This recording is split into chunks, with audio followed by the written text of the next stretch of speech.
கர்த்தரை கண்டடையத்தக்க சமயத்தில் அவரை தேடுங்கள். அவர் சமீபமாயிருக்கையில் அவரை நோக்கி கூப்பிடுங்கள்.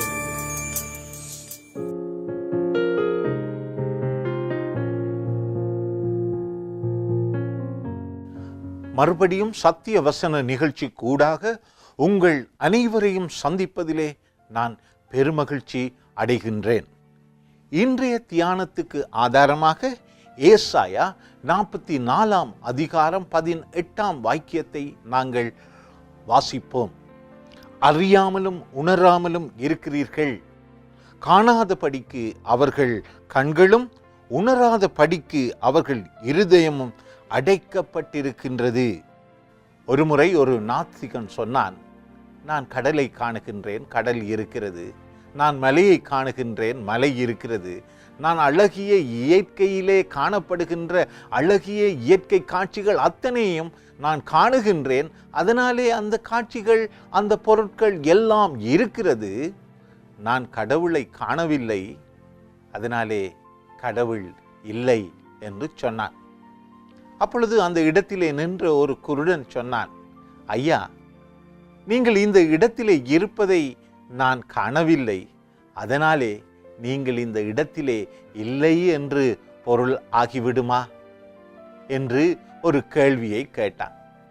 அவ்வண்ணமே இன்று அநேகர் இறைவன் எங்களோடு பக்கத்திலே இருக்கிறார், எங்களோடு கூட இருக்கிறார், ஆனால் உணராமல் காணாதபடிக்கு நாங்கள் எங்களுடைய இருதயங்களை அடைத்து எங்களின் கண்களை குருட்டாட்டம் உள்ளவர்களாய் வைத்துக்கொண்டு இருக்கின்றோம்.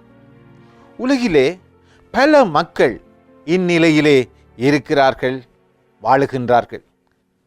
இதற்கு பல காரணங்களை வேதம் சொல்லுகின்றது.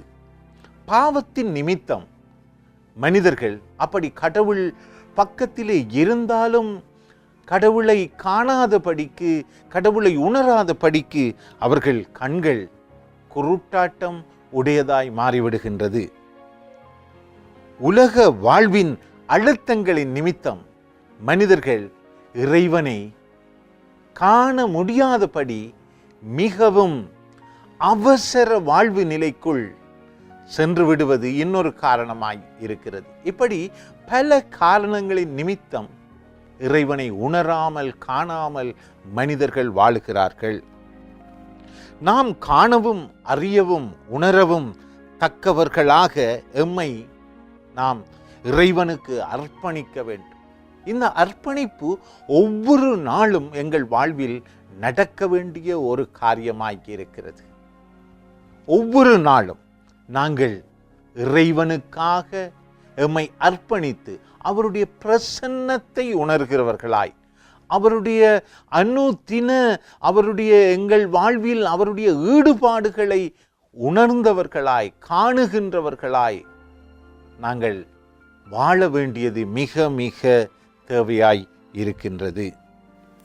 இவ்வளவு நாளும் நடந்தவைகளை நாம் சில வேளைகளிலே எண்ணி தவிக்கின்ற மனிதர்களாய், அடே அநியாயம், நான் இழந்து போனவைகள், இழந்து போன என்னுடைய இளமை, நான் இழந்து போன பல உழைப்புகள், நான் இழந்து போன உறவுகள் என்று இழந்து போன காரியங்களை எண்ணி சில நேரங்களிலே நாங்கள் சோகமாய் வாழுகின்றோம்.